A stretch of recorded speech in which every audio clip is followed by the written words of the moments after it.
Olha, hoje a gente traz um assunto importantíssimo aqui no Balanço Geral. Os desafios do Poder Judiciário para a efetivação do acesso à justiça. E sobre esse assunto, estou tendo o prazer de receber aqui foi meu professor na Universidade Tiradentes, juiz de direito, conceituadíssimo aqui no nosso estado, professor Manuel Costa Neto. Professor, prazer tê-lo aqui, viu, no Balanço Geral, para a gente conversar sobre esse assunto importante, que é o acesso das pessoas ao Poder Judiciário. E a gente vai começar com as perguntas feitas pelos nossos telespectadores. Tainara Aragão, da Coroa do Meio.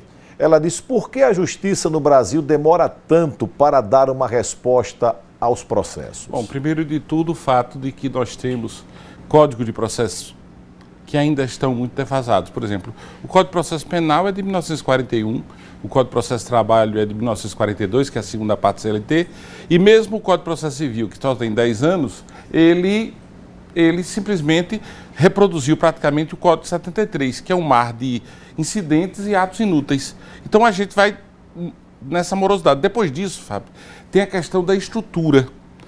Ora, durante muitas décadas não se investiu em judiciário, porque o judiciário seria um estorvo para o próprio poder público. Nós temos casos em que, em Sergipe, que é justamente onde eu atuo, eu vejo que o próprio Tribunal de Justiça, somente nos últimos 30 anos, podemos assim dizer, ou 40 anos, nós tivemos investimentos sérios, porque tudo era muito provisório. Eram utilizadas dependências de prefeituras, eram utilizadas dependências de câmaras de vereadores, casas mal cuidadas. Para se ter ideia, quando eu cheguei em Carira, em 94, o fórum era uma miséria. Era uma casa numa beira de rua, numa periferia, uma casa muito destroçada, e pouco a pouco os investimentos foram vindo, até em tecnologia. Nós não tínhamos sequer uma máquina elétrica, tínhamos uma máquina manual, aquelas máquinas antigas, aquelas Hamilton antigas. Então, o primeiro computador que surgiu, meu Deus, já estava em São Cristóvão. Então, há falta de investimento, na verdade. Então, temos essa estrutura ainda sendo adequada de pessoal, de leis processuais que precisam ser otimizadas e, principalmente, do número de juízes. Nós precisaríamos ter um número muito maior de juízes. Nós, na América do Sul, perdemos para quase todo mundo na relação habitante-número de juízes. Eu estou falando isso porque Sergipe é uma ilha nesse aspecto, não é à toa, puxando a sardinha para a minha brasa, que é o melhor tribunal do país, né? Verdade. Tem mais perguntas aqui para o doutor Manuel Costa Neto. Só quem tem dinheiro consegue realmente acessar a justiça? Com certeza não, com certeza não. Hoje, a maior preocupação é o acesso à justiça daqueles menos favorecidos, principalmente quando se busca a estrutura da Defensoria Pública, esse órgão maravilhoso, que são verdadeiros missionários da justiça perante o povo. Estão sendo feitos concursos e estão sempre seguindo a adesão de novos profissionais talentosíssimos, para poder abrir as portas para as pessoas carentes, para aquilo que eles querem reivindicar. E outra coisa, acesso à justiça não basta. Não basta bater na porta da justiça e entrar. É preciso que se assegure o acesso à justiça justa. Ou seja, a justiça justa é aquela justiça que consiga ter efetividade em pouco tempo. Porque justiça tardia é injustiça qualificada com a parcimônia do Estado. Já disse o grande Rui Barbosa. Vamos lá, tem mais perguntas aqui, abro o telão. O que o judiciário tem feito para ficar mais próximo do cidadão comum, que às vezes não entende muito a linguagem jurídica? É o que se chama vulgarmente de juridiquês. Aquela necessidade de falar de forma rebuscada, numa linguagem adloquial, que o próprio cidadão, que é o destinatário da justiça, não entende. Já existe um programa, já existe uma campanha muito forte, inclusive, da Associação dos Magistrados do Brasil, no sentido da simplificação da linguagem, para que aquele que seja leigo possa, o mais possível, acessar o conteúdo da informação. Depois disso, o novo Código de Processo Civil, o parágrafo 1º do artigo 489, traz claramente que o juiz hoje ele não é obrigado simplesmente a justificar suas premissas, seu raciocínio. Ele é obrigado a explicar. O jurisdicionado tem direito de saber o que está sendo julgado e como está sendo julgado, debulhando. Ou seja, isso evitaria e evita a recorribilidade, o assoberbamento dos tribunais. Isso evitaria também questões como a recorribilidade excessiva, porque os embargos, os famosos embargos de declaração que tanto retardam a prestação jurisdicional, é essa função. Ora, escrever difícil é fácil. O difícil é escrever fácil. Muito bem. Tem mais perguntas aqui. Abra aqui o telão. Eu estou conversando com o doutor Manuel Costa Neto. Os processos eletrônicos e atendimentos online realmente facilitam a vida de quem precisa da justiça ou criam barreiras? O senhor começou falando daquela época quando o senhor entrou no judiciário que não tinha nenhuma máquina elétrica, era aquela máquina antiga. Hoje nós temos a tecnologia. Facilita? Muito, muito. Porque, veja, toda a evolução tecnológica foi reforçada com o período da pandemia. Aliás, se nós observarmos as pandemias na história do mundo, todas trouxeram problemas de mortandade, mas também trouxeram coisas boas. Vamos encontrar na peste bubônica o fim do estado feudal, vamos encontrar na gripe, na espanhola, o início do chamado Estado Social Intervencionista, que só veio para o Brasil em 88 com a Constituição. A pandemia, para o judiciário, foi uma forma de aguçar todo o serviço. Nós temos hoje citações feitas por WhatsApp. Repara que coisa maravilhosa. Citações feitas por WhatsApp. Hoje todo mundo tem, quase todo mundo tem um celular e acessa as redes sociais. Nós temos citações que podem ser feitas, inclusive, por via eletrônica, por cadastramento de empresas, e isso facilita demais. Nós temos as citações feitas, e isso aí é o futuro, que por meio de e-mails. Agora, do ponto de vista do acesso, o processo eletrônico tirou aquela ideia daquele amontoado de papel. Era um paraíso de traças e ácaros. Hoje não. Hoje, simplesmente, com um tablet na mão, você abre, e até para o próprio juiz, ele pode despachar, pode sentenciar de uma forma muito mais célere e rápida, em qualquer ambiente. O acesso do jurisdicionado, muito melhor. Ele pode peticionar qualquer hora do dia ou da noite. Ele pode formular seus requerimentos.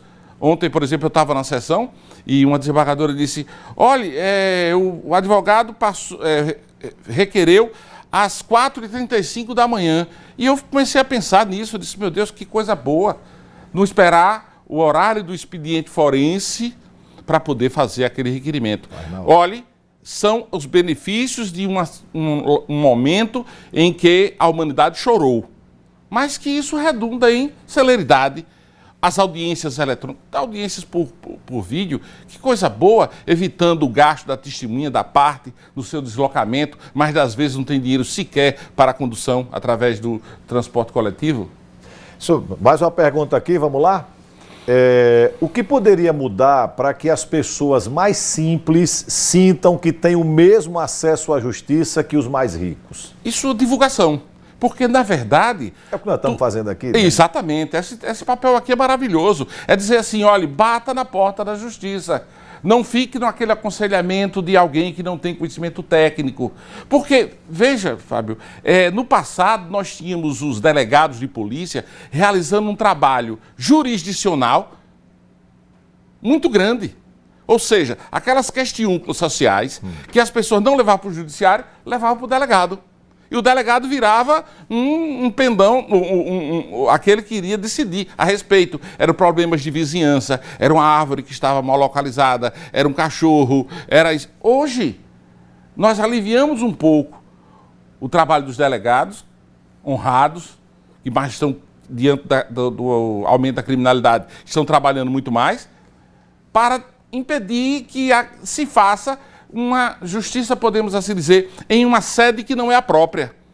As pessoas podem buscar. Nós temos juizados especiais espalhados por todos os municípios. E as pessoas podem demandar. E naquelas ações de até 20 salários mínimos, não precisa de advogado. Esse é que é o mais importante. Não precisa que ninguém contrate advogado. O próprio interessado vai ter o chamado direito de postular sozinho. É óbvio que a parte técnica aí pode vir em detrimento de alguns requerimentos, mas nas questiúnculas, meu Deus do céu, isso tem uma solvabilidade muito grande e evita, porque nós devemos nos preocupar com as pequenas questões. Porque de uma pequena questão nós podemos ter como consequência futura um homicídio. Imagine o judiciário se fecha as portas para uma briga de vizinho, por causa de um som alto, por causa de um cachorro latindo, por causa de uma árvore na cerca divisória. Isso mais tarde pode dar num prejuízo maior para a sociedade, que é justamente um homicídio, que seria a lesão contra a vida, que é o bem maior que nós possuímos. Bom, nós estamos recebendo aqui o professor da Universidade de Tiradentes, juiz de direito. Há 42 anos. Há 42 anos. E eu vou contrariar agora a minha editora. Eu queria só lhe fazer uma pergunta para a gente finalizar. Sim. O senhor foi juiz... Pergunta fácil, eu sou idoso. O senhor é juiz de São Cristóvão. Eu quero, inclusive, lhe convidar para um outro momento, semana que vem, o senhor vem aqui para a gente falar só sobre esse assunto, que é a polêmica da semana. A primeira decisão foi do senhor. A minha pergunta é rápida e simples.